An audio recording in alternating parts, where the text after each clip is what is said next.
આપ જોઈ રહ્યા છો સ્પાર્ક ટુડે ન્યૂઝ। વાઘોડિયા તાલુકા કોંગ્રેસ સમિતિ દ્વારા મામલતદારને આવેદનપત્ર આપવામાં આવ્યું છે। હાલ અત્યારે કમોસમી વરસાદ વરસી રહ્યો છે, જેને લઈને વાઘોડિયા તાલુકાના સમગ્ર ખેડૂતોને ઊભા પાક તેમજ તૈયાર કરેલા પાકને મોટું નુકસાન થવા પામ્યું છે, જેને ધ્યાનમાં રાખી વાઘોડિયા તાલુકા કોંગ્રેસ સમિતિ દ્વારા ખેડૂતોનું દેવું માફ થાય તે બાબતને લઈને વાઘોડિયા તાલુકા મામલતદારને લેખિત રજૂઆત કરવામાં આવી છે। સરકાર ખેડૂતોનું દેવું માફ કરવામાં આવે તેવી માંગ કરવામાં આવી છે। આપણે જ્યારે આજે રાષ્ટ્રીય ગામના આજે 150 વર્ષ પૂર્ણ થયા છે, એ નિમિત્તે અમારા કોંગ્રેસ સમિતિ દ્વારા અમે એકઠા થયા અને એની ઉજવણી કરી અને એની સાથે સાથે ખેડૂતોની વ્યથા પણ છે કે જે કમોસમી વરસાદ પડવાથી આગામી એટલો બધો વરસાદ પડ્યો પુષ્કળ ચોમાસાની અંદર કે ખેડૂતોના ઊભા પાકેલા પાક પણ નિષ્ફળ ગયો અને વાવણીનો પાક પણ નિષ્ફળ ગયો।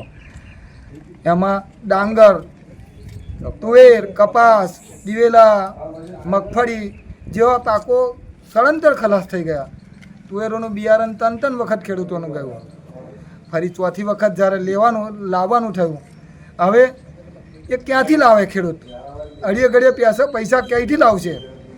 બીજી વાત કે જો આ ખેડૂત જગતનો તાત કહેવાય એ આજે નિરાધાર અને એવી હાલત થઈ ગઈ છે એની કે ખરાબ અને દયનીય હાલત છે। અને આવી હાલતની અંદર એક સરકાર એની સામે નહીં જુએ તો કોણ જોશે? આગામી કોંગ્રેસની સરકાર હતી ત્યારે 72,000 કરોડ રૂપિયા મનમોહનસિંહની સરકારે દેવું માફ કર્યું હતું, જ્યારે આ ભાજપની સરકારે ઉદ્યોગપતિઓનું જ દેવું માફ કર્યું છે। ખાલી ખેડૂતોને 2,000 રૂપિયા જેવો લોલીપોપ આપીને અત્યારે કહે છે કે અમે આપીએ છીએ ને ખેડૂતોને। એટલે ખેડૂતોને તમે શું આપ્યું? ખેડૂતોને હવે આપવાનો સમય તમારે આવ્યો છે।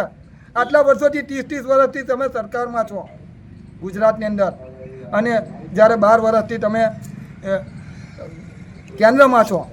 મોદી સાહેબ અહીં હતા ત્યારે એવું કહેતા હતા કે ખેડૂતનો પાક પાકી જાય, લણણીનો પાક આવે અને વરસાદ પડે ત્યારે PM કિસાન યોજના જેવી હું યોજના લઈને આવીશ।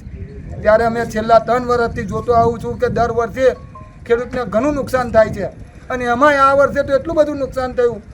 અને હવે ખરેખર ખેડૂતોના દેવા માફ કરો, સંપૂર્ણપણે દેવા માફ કરો, નહીં તો આ ખેડૂતને આત્મઘાત કરવાનો વખત આવશે।